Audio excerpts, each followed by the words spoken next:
अस्सलाम वालेकुम वरहमतुल्लाहि वबरकातुहू। स्टूडेंट्स, इससे प्रीवियस लेक्चर में हम लोगों ने बात की थी कि जो डी साल कमांड है ये मैथमेटिका में कैसे यूज़ की जाती है, और जो डी साल कमांड है इसके यूज़ से हम किस तरह की इक्वेशन को सॉल्व कर सकते हैं। तो ओके स्टूडेंट्स, मैं शॉर्टली इसका आपको थोड़ा सा इंट्रोडक्शन दे दूं दोबारा से कि जो डी साल कमांड होती है ये ऑर्डिनरी डिफरेंशियल इक्वेशन को भी सॉल्व करती है और पीडीईज़ को, हर तरह की ओडीई को नहीं करती और हर तरह की पीडीई को सॉल्व नहीं करती। मैंने आपको शॉर्ट सा इसका ये आंसर दिया था कि ऐसी ओडीईज़ जो कि आप लोग कॉलेज या यूनिवर्सिटी लेवल पे स्टडी करते हैं, जिनके एग्जैक्ट सॉल्यूशन पॉसिबल हैं, वो ओडीज़ आप इसे सॉल्व कर सकते हैं। और वो ओडीज़ लाइक ये कि आप देखते हैं पीडीईज़, सेकंड ऑर्डर पीडीईज़ जो होती हैं, कुछ हर एक पीडीई तो नहीं लेकिन कुछ ये सॉल्व कर लेता है। इस पे हम लोग इससे डी साल कमांड की मदद से हम इसको सॉल्व कर सकते हैं। और मैं ये बता दूं आपको कि मैथमेटिका की हम बात नहीं कर रहे, हम जस्ट इस कमांड की बात कर रहे हैं कि इस कमांड से क्या क्या चीज़ें हल हो सकती हैं। इसके अलावा बहुत सारे हमारे पास डिफरेंट मेथड हैं जो कि मैथमेटिका के अंदर यूज़ करके हम किसी भी किस्म की डिफरेंशियल इक्वेशन को सॉल्व कर सकें। Okay students, let's we move here. हम यहाँ से सबसे पहले आपने प्रीवियस लेक्चर को अगर आप देख लें तो हमने ये देखा था कि अगर कोई हमें डिफरेंशियल इक्वेशन दी हुई हो तो उसकी वो किस तरीके से लिखा जाता है और किस तरीके से सॉल्व किया जाता है। सेकेंडली हमने ये बात भी की थी कि अगर सिस्टम ऑफ इक्वेशंस हों, यानी इक्वेशन की तादाद एक से ज़्यादा हो, तो फिर किस तरीके से उसको सॉल्व किया जाता है, किस केस में ग्राफ बनता है और किस में ग्राफ नहीं बनता। ओके स्टूडेंट, अब हम चलते हैं आगे। और आपको इस लेक्चर के बारे में आप लोग देख चुके हैं, और यहाँ पे ये जो कमांड होती है रिप्लेस ऑल की, एक बैक स्लैश और एक डाट डालते हैं और रिप्लेस ऑल लिखते हैं। ये कमांड जो होती है ये जब हम लेते हैं, इसके मीनिंग क्या होते हैं, और इसके मीनिंग कुछ यूँ होते हैं स्टूडेंट, ये भी हम प्रीवियस लेक्चर में डिस्कस कर चुके हैं। जैसे कि हमने वाई और ऑफ एक्स की जगह ये रिप्लेस करना है। स्टूडेंट्स, इसको रिप्लेस करने का फ़ायदा क्या है, और इसके अलावा यहाँ पे प्लॉट कमांड के अंदर आप देखेंगे कि हम ये कहते हैं कि वाई ऑफ एक्स को जो है प्लॉट कर रहे हैं, हम लोग वाई ऑफ एक्स को प्लॉट कर रहे हैं किसके साथ, सॉल्यूशन के साथ। सॉल्यूशन मीन जो इक्वेशन लिखी हो। एक चीज़ माइंड में रखिएगा, इसका मतलब बिल्कुल ये कोई कमांड नहीं है, ये SOL जो लिखा हुआ है इसकी जगह आप कुछ भी लिख सकते हैं, लेकिन राइट साइड पे डिफरेंशियल इक्वेशन लिखने का तरीका सेम रहेगा। ये सारी चीज़ें मैं जल्दी में इसलिए बता रहा हूँ क्योंकि प्रीवियस लेक्चर में ये चीज़ें डिस्कस हो चुकी हैं। हम लोग मूव करेंगे अभी नेक्स्ट लेक्चर पे, और जब हम डीपली ये चीज़ें चेक करेंगे कि कहाँ कहाँ एरर जनरेट होता है और किस वजह से होता है। तो हम लोग अभी सीख रहे हैं डी साल कमांड, यानी कि डायरेक्ट, यानी जो एनालिटिकल मेथड्स होते हैं उनकी हेल्प से किस तरीके से डिफरेंशियल इक्वेशन को हल किया जाता है। इसके अलावा स्टूडेंट्स, इस लेक्चर में हम लोग ये भी डिस्कस करेंगे कि हम जो डी साल कमांड होती है इसके बैकग्राउंड पे क्या प्रोग्रामिंग हो रही होती है और किस तरीके से ये वर्क कर रही होती है। ओके स्टूडेंट्स, अब हम आते हैं यहाँ पे, जैसे डिफरेंट इसने सॉल्यूशन दिए हुए हैं। आज हमारा जो पहला क्वेश्चन है वो ये है कि एक तो ये सीखना मकसद है, जैसे कि यहाँ पे एक प्रॉब्लम लिखा हुआ है equation equal to T of something, और ये तो इसके लिए मैं आपको एक जनरल एग्जांपल देता हूँ। सपोज के स्टूडेंट्स, ये हमारे पास अगर कोई डिफरेंशियल इक्वेशन है, इंटरनेट डिस्कनेक्ट है अभी, ये अच्छा, ये आप देख रहे हैं कि ये मेरे पास एक डिफरेंशियल इक्वेशन है जिसको मैं यहाँ पे आप देखें, लेट्स सपोज ये डिफरेंशियल इक्वेशन है या ये डिफरेंशियल इक्वेशन है। मैं चाहता हूँ कि मैं इसको सॉल्व करूँ। तो जब मैं इसको सॉल्व कर लेता हूँ, जैसा कि मैंने प्रीवियस आपको एक डिफरेंशियल इक्वेशन लेके सॉल्व करना सिखाई थी, तो जब मैं किसी डिफरेंशियल इक्वेशन को सॉल्व करता हूँ मैथमेटिका की हेल्प से, ये जस्ट स्टूडेंट यहीं से कोई चीज़ नहीं पढ़नी है, ये जस्ट मैंने इक्वेशंस आपको दिखा रहा हूँ। यहाँ हम जाके अपने प्रोग्राम के अंदर, मैथमेटिका के अंदर एक new document, new notepad open कर लेते हैं, और ये आपके सामने है। डिफरेंशियल इक्वेशन को जब हम यहाँ लिखेंगे लेट्स सपोज मैं आज के लिए आपके सामने एक इक्वेशन लेता हूँ और वो इक्वेशन है मेरी, यहाँ से मैं ले रहा हूँ। लेट्स सपोज हम ये इक्वेशन सॉल्व करना चाह रहे हैं। तो सबसे पहले इस इक्वेशन को हम कैसे लिखेंगे इसको आप लोग देख सकते हैं। मैं यहाँ इसको नोट करता हूँ, मैं इसका नाम रख लेता हूँ EQ2 सपोज, ये इक्वल टू, इस इक्वेशन को मैं लिखूँगा UX। तो स्टूडेंट ये है ना U, मीन ये कि U का फर्स्ट डेरिवेटिव है, U के ऊपर मैंने प्राइम डाल लिया, फर्स्ट डेरिवेटिव है विद रिस्पेक्ट टू क्या लिखना है स्टूडेंट X, उसको ब्रैकेट में लिख लिया। अब ये जो है स्टूडेंट ये साइड इधर आके माइनस होगी, यहाँ आ जाएगा स्टूडेंट -C और इसके साथ मल्टीप्लाई डालना है यानी स्टेरिक डाल लें। अच्छा, अस्टेरिक की जगह आप स्पेस डाल सकते हैं। यहाँ पे फिर दोबारा से हमने आगे इसके U लिखना है, U is a function of X है ये, और इसके बाद लिखेंगे हम लोग -x स्क्वायर मेन में के x पावर 2 पावर हम डालते हैं, ये क्लिक किया और हमने x पावर 2 लिख लिया। आगे लिखेंगे इक्वल टू 0। ये है स्टूडेंट हमने इस इक्वेशन को, ये जो लिखी हुई है इसको यहाँ लिख लिया है। अब हम क्या करना चाहते हैं, हम इसका सोल्यूशन निकालना चाहते हैं, डी सॉल्व कमांड से इसको हल करना चाहते हैं। और ये हो गया स्टूडेंट, डी लिखा, एस लिखा मैं तो डी सॉल्व लिखा हुआ आ गया। अगर आप पुराना सॉफ्टवेयर यूज़ करते हैं तो स्पेलिंग कंप्लीट लिख लें। अच्छा, ये आपने लिख लिया, मैं इसका साइज़ थोड़ा बढ़ा देता हूँ ताकि आपको इसमें प्रॉब्लम ना हो।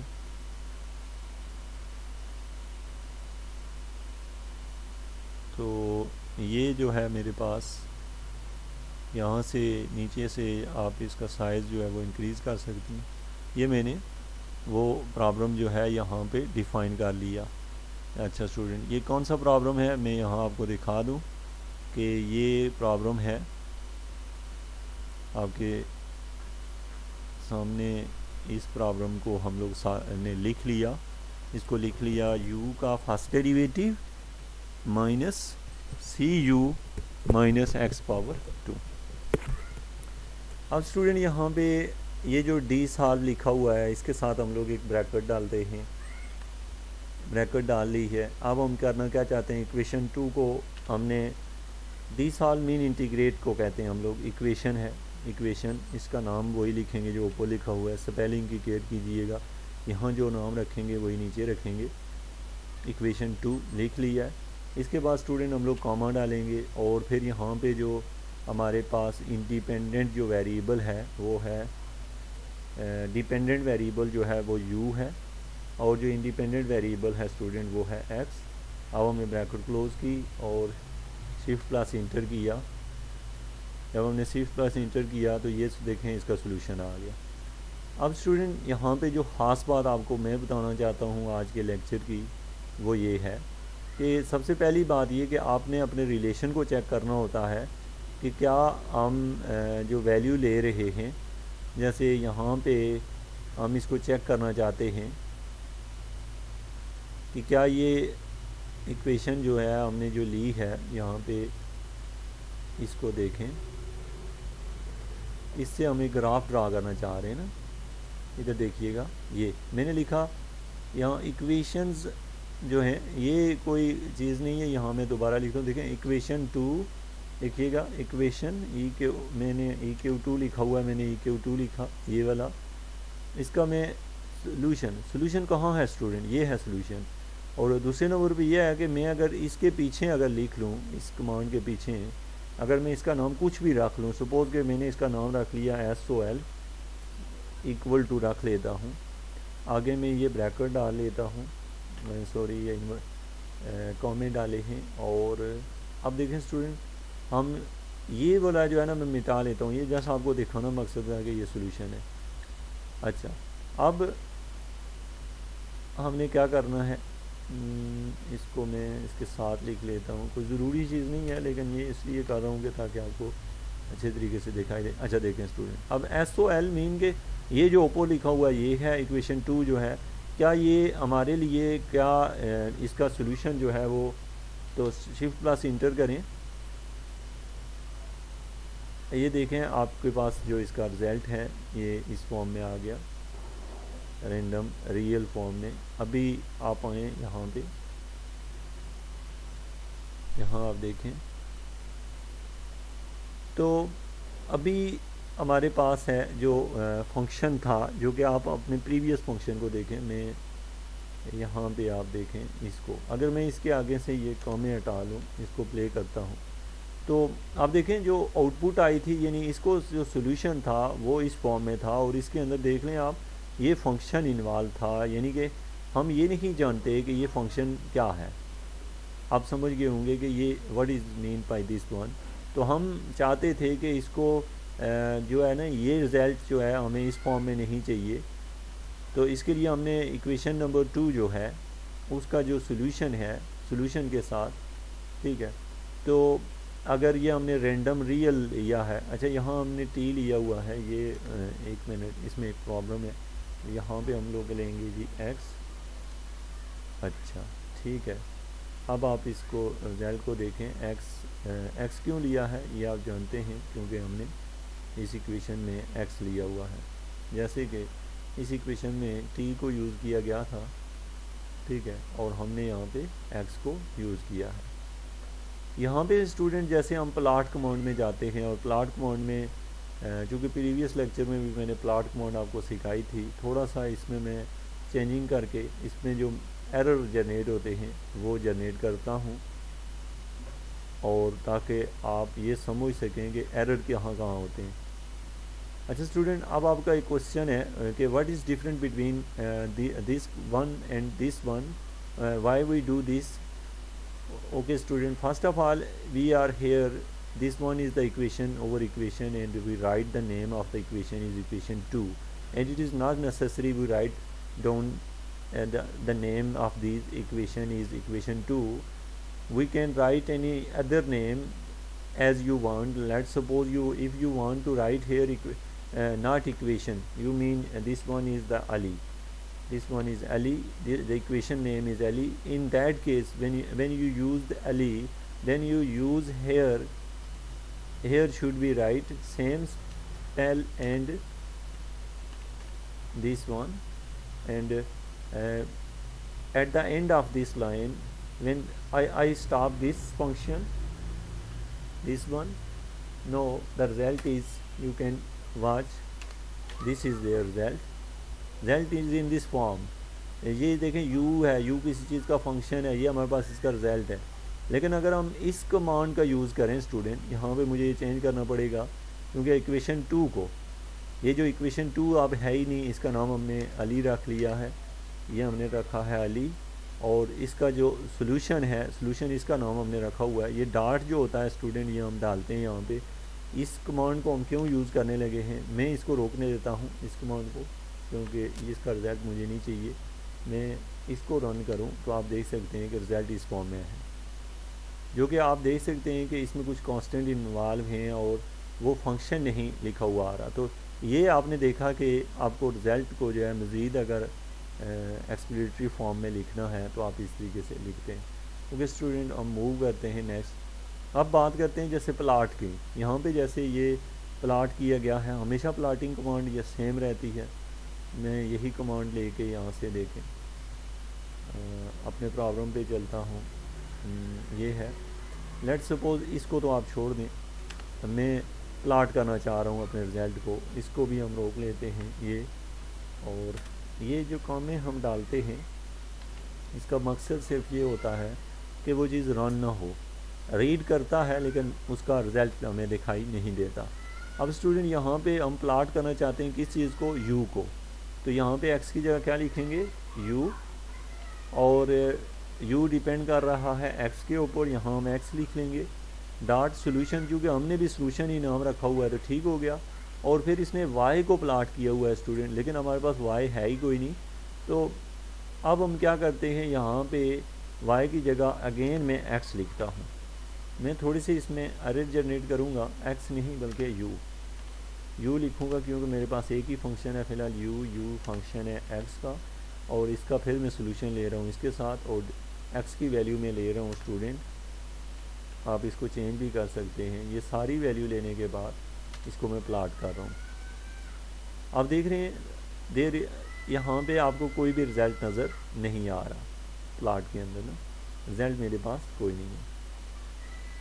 अब स्टूडेंट हम ये देखते हैं कि किस टाइप का ऐसा एरर है जिसकी वजह से हमें रिज़ल्ट नहीं मिला। अब आप देख सकते हैं कि ये जो हमने यूज़ किया है, u is a function of x and फिर u is a same plot को हमने 2 टाइम लिखा है। इसको हम यहाँ से ये, और अब आप इसको देखें, आपने देखा है कि रिज़ल्ट अभी भी हमारे पास इसका नहीं आया कि u is a function of x, हम u को प्लाट करना चाह रहे हैं पॉइंट, और ये है सोल्यूशन, और x जो है -10 to 10 ये हमने लिया। हमारे पास ग्राफ पे कोई रिज़ल्ट नहीं है। मैं इसको 100 तक मूव करता हूँ, रिज़ल्ट की पोजीशन ये है। तो स्टूडेंट हमारे पास जो रिज़ल्ट हैं हम देख सकते हैं कि इसका प्लाट जो है हमें बिल्कुल ब्लैंक मिल रहा है। अक्सर आप लोग जब प्रैक्टिकली इस काम को कर रहे होंगे तो आपको बिल्कुल इस तरह के ब्लैंक मिल रहा है और एरर भी कोई भी शो नहीं हो रहा मैथमेटिका के अंदर। अब प्रॉब्लम क्या है हमारे साथ कि हम ऐसा कौन सा काम कर रहे हैं जिसकी वजह से ग्राफ शो नहीं हो रहा। प्रीवियस लेक्चर में भी आप अगर इसमें देखें तो इसकी रीज़न मैंने वहाँ पे भी डिस्कस की थी कि अब आपका जो सारा रिज़ल्ट है वो इट मीन ओके है, लेकिन हमें आउटपुट कुछ नहीं आ रही है, तो उसकी रीज़न क्या है। तो स्टूडेंट्स आपको ये पता नहीं चाहिए, ये जो फर्स्ट आर्डर डिफरेंशियल इक्वेशन है, जब हम इसको सॉल्व करते हैं तो आपको पता है कि इस इक्वेशन के रिज़ल्ट में इंटीग्रेशन होने के बाद एक कांस्टेंट इन्वॉल्व हो जाता है। अब हमें वही प्रॉब्लम को हम प्लाट कर सकते हैं जिनकी इनिशियल्स या बाउंड्री कंडीशंस जो होती हैं वो साथ दी हुई हों। तो स्टूडेंट यहाँ पे इशू ये है कि प्लाट हम उसी के सूरत में कर सकते हैं जब इनिशियल और बाउंड्री कंडीशन साथ में दी हों। अब स्टूडेंट आपका क्वेश्चन ये है कि how we can solve this one by using the initial and boundary condition. तो स्टूडेंट्स यहाँ पे हम लोग जब इनिशियल कंडीशन का यूज़ करेंगे सबसे पहले इक्वेशन, और इक्वेशन के आगे यहाँ पे हम लोग क्या करेंगे, एक तो इक्वेशन ब्रैकेट डालनी पड़ेगी जब भी हम इनिशियल कंडीशन को साथ डिफाइन करते हैं। अली लिखा, फिर मैंने कॉमा डाला, इक्वेशन में दे देता हूँ इनिशियल कंडीशन है मेरे पास, क्योंकि फर्स्ट आर्डर डिफरेंशियल इक्वेशन में एक ही कंडीशन होती है, सेकंड आर्डर हो तो 2 कंडीशनें होती हैं। इक्वल टू ये मेरे पास आ जाता है सपोज 1, ये मैंने डाला है कॉमा ब्रैकेट की क्लोज। अब देखें स्टूडेंट जो फिर इसके बाद एक और कॉमा डाल लें ये, तो ये मैंने इसको इस फॉर्म में लिख लिया है। अब देखें मेरे पास इसको जो है, अब ये मुझे ये एरर दे रहा है, अब एरर दे रहा है, अभी आप इसको गौर से पढ़ें। How many mistakes are present here, आप देख सकते हैं यहाँ पे ये अली है, उसके साथ कंडीशन दी गई है, एक कॉमा यहाँ पे एक्स्ट्रा है, और अब देखें इसका रिज़ल्ट आपको ये दिखाई दे रहा है। अब यहाँ पे स्टूडेंट मैं थोड़ा सा इसको कम करता हूँ ताकि आपको इसका रिज़ल्ट जो है ज़्यादा वाज़े दिखाई दे। तो ये है जी आपका जो रिज़ल्ट है इसकी वैल्यूज़ के मुताबिक। अब यहाँ पे मैं यहाँ पे एक कमांड जो है, यानी कि आप लोगों ने ये देखा है कि अब ये जो इनिशियल वैल्यू प्रॉब्लम है इसका रिज़ल्ट जो है आपकी इस फॉर्म में देख रहे हैं। ओके, अभी एक और चीज़ यहाँ पे मैं आपको दिखा दूँ। लेट्स सपोज हम इस कमांड का जो है रेंडम रियल की कमांड उठाई, ये कमांड कॉपी की है, यहाँ पे आए हैं, ये यहाँ पे आप देखें, यहाँ पे मैं इसको पेस्ट कर देता हूँ, पेस्ट हो गई है स्टूडेंट। यहाँ पे मुझे t की जगह x लिखना है, और यहाँ पे इक्वेशन की जगह मैंने अली लिखना है क्योंकि मेरी इक्वेशन का नाम अली है, और डॉट सॉल्यूशन, और मैं इसको जो है ना फ़िलहाल बाउंड कर देता हूँ, और फिर इसको मैं रन कर देता हूँ। अब देखें स्टूडेंट मेरा जो रिज़ल्ट है वो ये आ रहा है, आप देख सकते हैं कि रिज़ल्ट मेरे पास क्या आ रहा है, इस फॉर्म में आ रहा है जो कि एक न्यूमेरिकल वैल्यू है। और अगर मैं इसको स्टॉप कर दूं, मीन इसका रिज़ल्ट ना देखूं, मैं इसका रिज़ल्ट अगर चेक करूं तो मेरे पास जो रिज़ल्ट आ रहा है स्टूडेंट वो ये है, जो कि आप देख रहे हैं एक्सपोनेंशियल फॉर्म में रिज़ल्ट है। और जब मैंने रेंडम रियल में लिखा है तो उस वक्त मेरे पास जो रिज़ल्ट आ रहा था, सपोज़ मैं इसको भी हटा देता हूँ ताकि आपको दोनों रिज़ल्ट सामने मिले, तो एक ही इक्वेशन के 2 आंसर आपको मिले हैं। एक आंसर के अंदर आप लोग ये देख रहे हैं कि ये पूरी एग्जैक्ट फॉर्म में मीन ये कि आपको न्यूमेरिकल रिजल्ट्स की वैल्यू मिल रही है, और ये जो है ना एग्जैक्ट सोल्यूशन मिल रहा है डी सॉल्व से। अब स्टूडेंट यहाँ पे अब आपने जो चीज़ें माइंड में रखनी है प्लाट कमांड के लिए, और प्लाट के लिए सबसे पहला तरीक़ाकार क्या होता है, यानी डी सॉल्व कमांड में सबसे पहले इक्वेशन, उसके साथ उसकी इनिशियल कंडीशन अगर अवेलेबल हैं, अगर नहीं हैं तो वो कुछ क्वेश्चन जो होते हैं विदाउट कंडीशन सॉल्व होते हैं, लेकिन प्लाट नहीं हो सकते। क्यों नहीं प्लाट हो सकते? क्योंकि उसमें कुछ कांस्टेंट आ जाते हैं इंटीग्रेशन के बाद, और उनकी वैल्यू पुट करना ज़रूरी होती है। ओके स्टूडेंट्स, अब हम बात करना चाहते हैं यहाँ डबल प्लाट की, जो कि हमने पहले भी इसमें डबल प्लाट में आए थे। यहाँ पे आप देख रहे हैं जी, U X of this one dot solution, मैं इसको यहाँ से कॉपी कर रहा हूँ, कॉमा डाल के फिर मैं यहाँ पे इसको पेस्ट करता हूँ, और इस प्लाट कमांड को मैंने रिमूव किया। अब आप देखें यहाँ पे जो मैंने सोल्यूशन लिए हैं 2 बार मैंने लिखा है, ये लाइन जो है इस वक्त डबल है। बट स्टूडेंट्स ये 2 लाइनें हम तब ले सकते हैं, लेट्स सपोज के हम अगर इसका जो सोल्यूशन है इसके साथ सोल्यूशन का रिज़ल्ट इक्वेशन के साथ कंपेयर कर रहे हैं, तो चूँकि इससे एक ही इक्वेशन है, एक से ज़्यादा होती तो आपको डिफरेंट कलर और रिज़ल्ट दिखाई देते। अच्छा, तो अब आपका क्वेश्चन ये है कि ये 2 ग्राफ के एक टाइम में, तो उसके लिए हमें 2 इक्वेशनें डिफ़ाइन करनी पड़ती हैं। लेट्स सपोज मैं यहाँ से ही एक इक्वेशन लेता हूँ, और नेक्स्ट बल्कि मूव करते हैं। ये हमारे पास है, ये प्लाट 3D जो है, 3D में हम कैसे, सबसे पहले जो भी आपको डिफरेंशियल इक्वेशन दी होती है आप बड़ी तसल्ली से उसको नोट डाउन करें। लेट्स सपोज ये इक्वेशन दी हुई है, होप्स हो कि आपको इक्वेशन निकला आता होगा कि इक्वेशन को कैसे लिखते हैं। अच्छा, अगर नहीं आता तो आप मेरे प्रीवियस लेक्चर देखें जिनमें मैथमेटिका की बुनियादी चीज़ें सिखाई गई हैं। ओके स्टूडेंट, आप देखें ये रिज़ल्ट तो मैं नहीं ले रहा हूँ, मैं इन सारे रिज़ल्ट्स को जो है ना यहाँ पे स्टॉप कर रहा हूँ, क्योंकि मैं इसके बाद यहाँ पे ये है मेरे पास न्यू इक्वेशन। अच्छा, इस इक्वेशन को मैं, ये जो इक्वेशन है इसको मैं सॉल्व करूँ अगर, चूँकि यहाँ भी SOL लिखा है यहाँ भी, तो इसको मुझे SOL2 लिख लेता हूँ ताकि ये आपस में मिक्स ना हो। ये देखें स्टूडेंट, इसका जो रिज़ल्ट है ये मेरे पास रिज़ल्ट आ गया, in this form of a function है। अच्छा, अब आप देखें तो इसका जो रिज़ल्ट है मेरे पास, ये जो रिज़ल्ट है डिफरेंशियल इक्वेशन का, आप अगर इस पर गौर करें तो आपको इसमें कहीं भी आपको इनिशियल कंडीशंस जो हैं वो दिखाई नहीं देंगी। अच्छा, अब इसमें सबसे पहली बात ये कि ये जो है ये क्या चीज़ है, ये इक्वेशन जो लिखी हुई है u prime of x, it mean कि ये मैंने OD लिखी हुई है, और ये जो है मैंने जो लिखा है नीचे वाली जो इक्वेशन 2 है ये PD है। PD में कैसे लिखते हैं, D डालते हैं, ये लिखा हुआ है पार्शियल u और पार्शियल x, आगे लिखो प्लस वाई स्क्वायर प्लस, ये पार्शियल डेरिवेटिव है partial u over partial y minus x plus Y plus u into this. तो सोल्यूशन में देखें स्टूडेंट, जब OD थी तो यहाँ पे मैंने जस्ट x का यूज़ किया था, और यहाँ पे जब PD है तो जो जिन वेरिएबल्स पे PD डिपेंड कर रही होती है वो दोनों लिखे गए हैं, क्योंकि यहाँ पे जो इंडिपेंडेंट वेरिएबल हैं वो 2 हैं, तो आपने PD और OD का फ़र्क देखा है इन 2 इक्वेशन से। अब हम थोड़ा सा प्लाट कमांड पे जाते हैं और देखते हैं कि प्लाट कमांड इसके लिए कैसे काम करती है। अब सॉल्यूशन हमारे पास 2 हैं, मैं इसी कमांड को दोबारा लेता हूँ, यहाँ से कट करता हूँ स्टूडेंट, ये है। अब आप क्या करते हैं, यहाँ आके यहाँ पे आप इसको नोट करें। अब आप एक चीज़ का ख्याल रखिएगा, देखें एक हमारे पास u है और दूसरा रिजल्ट जो है वो, अच्छा u का जो सॉल्यूशन के साथ हम देखना चाहते हैं और इसका सॉल्यूशन 2 के साथ देखना चाहते हैं। रिजल्ट जो है इक्वेशन का हम इन रिलेशन से देखते हैं और इसको हम स्टॉप कर लेते हैं। अच्छा, अब यहाँ पे इसने ये कहा है कि हमने जो पैरामीटर यूज़ किए हैं एक्स वाई टू बी फे। अब यहाँ पे एक इशू ये है स्टूडेंट के, सबसे पहली बात ये कि जो मैं प्लाट कर रहा हूँ मेरे पास ये जो PD दी गई है, नेक्स्ट वन अगर ऊपर आप लोग देखें तो मेरे पास एक OD दी हुई है, जिनको मैं आपस में कंबाइन करके प्लाट करने की कोशिश कर रहा हूँ।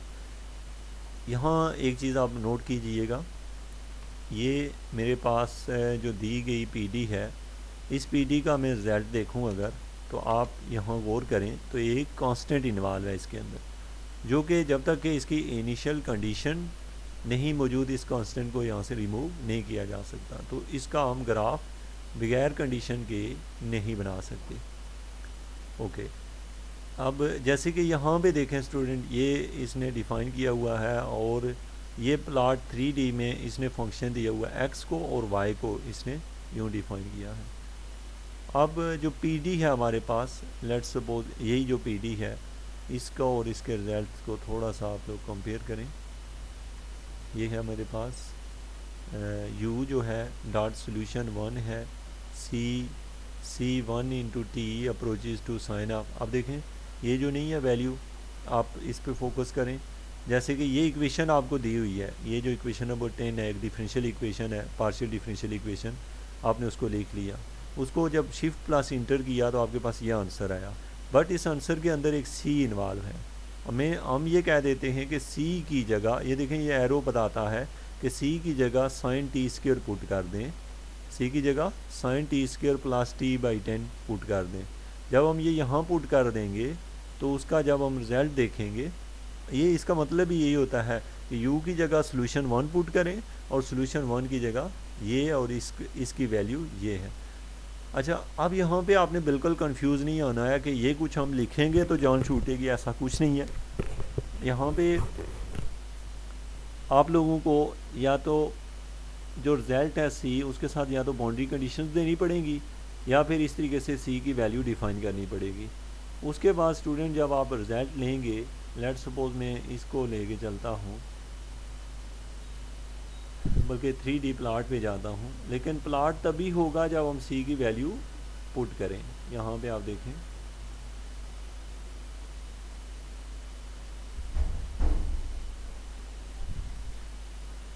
इन वैल्यूज़ को हम लोग यूज़ करेंगे। यहाँ पे हमारे पास जो प्लाट कमांड है, हमने इसका मिस यूज़ किया है। इसको देखें सोल्यूशन 2, यहाँ पे मैं ये लिख लेता हूँ 3D, ये इसका रिजल्ट है मेरे पास। ये तो पहले से है 3D प्लाट बिल्कुल ब्लैंक। ओके स्टूडेंट, यहाँ पे हमारे पास जो प्लाट कमांड है ये ब्लैंक क्यों आ रही है? ये जो है ये इसलिए आ रहा है क्योंकि हमारे पास कोई रिज़ल्ट नहीं आ रहा। उसकी रीज़न क्या है? यहाँ पे हमें सी की वैल्यू जो रिज़ल्ट में आती है उसकी जगह वैल्यू पुट करनी है। लेट्स सपोज के मैं इस सी को यहाँ से रिप्लेस करूँ, इस सी को रिप्लेस करूँ रिज़ल्ट में से, तो ये जो मेरे पास रिज़ल्ट आ रहा है यू का, क्योंकि वो तो प्रीवियस रिज़ल्ट को रीड करेगा फिर भी, क्योंकि इसमें फिर एक और एरर आप देख रहे हैं कि यहाँ पे हमारे पास क्या इशू है, सी इन्वॉल्व है। आप इस एरर को देख सकते हैं, फंक्शन मेनी पैरामीटर इन एक्स वाई, इसमें जो पैरामीटर्स हैं यानी एक्स वाई के अलावा जो है वो सी भी यहाँ पे इन्वॉल्व है।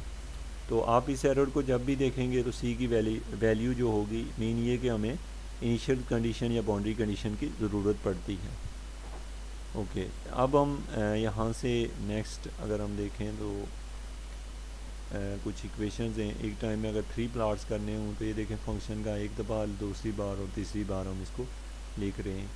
तो ये था स्टूडेंट हमारा ये जो डी साल कमांड और उसके यूज़ था कि डी साल कमांड को यूज़ करके किस तरीके से पीडी और ओडी को सॉल्व किया जाता है। थोड़ा सा हम इस ट्यूटोरियल में जो कि इनका बेसिक पर्पस है, इसमें मैं थोड़ा सा आपको गाइड कर दूं कि अभी तक जो मैथमेटिका में इस पे सॉल्व करने के लिए जो जो काम हुआ है या इनकी रिक्वायरमेंट है वो क्या है। तो इसमें स्टूडेंट हमारे पास जो goal of differential equation solving with D साल, इसमें चूँकि जो मैथमेटिका है इसके बैकग्राउंड पे जो सॉफ्टवेयर या प्रोग्रामिंग की जाती है, जो एग्जैक्ट मेथड हैं वो इसके अंदर डाले जाते हैं और प्रॉब्लम्स को क्लासिफाई किया जाता है। जैसे कि हम एक प्रॉब्लम लेते हैं तो उसको अगर मेथड ऑफ सेपरेबल या होमोजीनियस सॉल्व करना है तो उसके लिए हमें कोई ख़ास प्रोग्रामिंग नहीं करनी पड़ती, मैथमेटिका खुद से उसको हैंडल कर लेता है। स्टूडेंट अब मैं बैक पे चलता हूँ और आपको ये बता दूँ कि आप लोगों ने अभी जो 2 लेक्चर में क्लियर किया है वो है introduction to differential equation solving with D solve. अब इसके बाद जो हमने बात करनी है वो है क्लासिफिकेशन ऑफ डिफरेंशियल इक्वेशन। ये हम नेक्स्ट लेक्चर में इस पे बात करेंगे, क्लासिफिकेशन ऑफ डिफरेंशियल इक्वेशन।